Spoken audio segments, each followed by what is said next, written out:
مشكلتك مش في الزلزال اللي هز الحيطان، مشكلتك في قلبك اللي محسش بالبيان. ده مش غضب الطبيعة، ده أمر من رب الخليقة. هات مخك وتعال.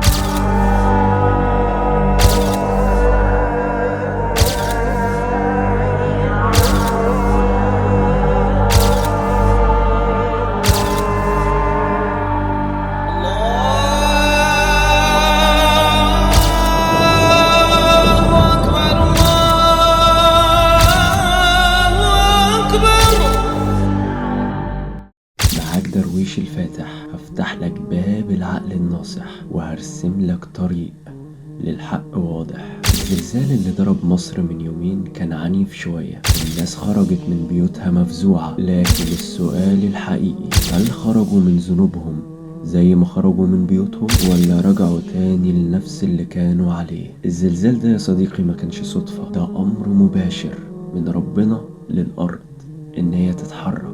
ربنا قال: إذا زلزلت الأرض زلزالها وأخرجت الأرض أثقالها وقال الإنسان ما لها يومئذ تحدث أخبارها بأن ربك أوحى لها. ركز كده في الجزئية دي، بأن ربك أوحى لها. نستدل كده من الجزئية دي إن الأرض بتتهز بأمر من رب العالمين. طب لو الأرض سمعت أمر ربها واتحركت، هل انت اتحركت؟ هل انت سمعت؟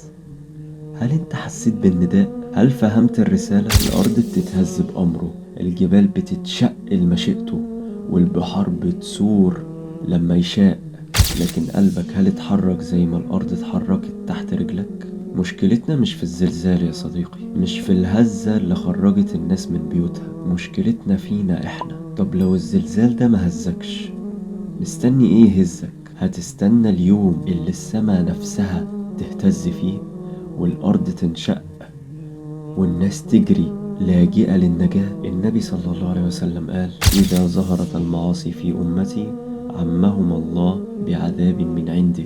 يوم يا صديقي الأرض اهتزت في المدينة، فجمع سيدنا عمر الناس وقال لهم: يا أيها الناس، ما كانت هذه الزلزلة إلا عن شيء أحدثتموه، والذي نفسي بيده لئن عادت لا أساكنكم فيها أبدا. والمصيبة الأكبر إن حتى بعد الزلزال ناس بتضحك وناس بتنزل ترندات وناس بتنزل ميمز، لكن مفيش حد بيبكي، مفيش حد بيتوب، مفيش حد بيحسبها صح ولا بيفهمها صح. طب فكر فيها كده، ربنا بيدي إنذار مش عقاب كامل، مجرد لمسة خفيفة من قدرته عشان احنا بس نفوق، عشان اللي نايم يصحى واللي غافل يرجع. الزلزال ده عبارة عن رسالة، بس المشكلة مش في الرسالة، المشكلة في اللي مش عايز يسمع الرسالة. كان معاك الفاتح، فتحت لك باب العقل والدور عليك تفتحه لحد تاني.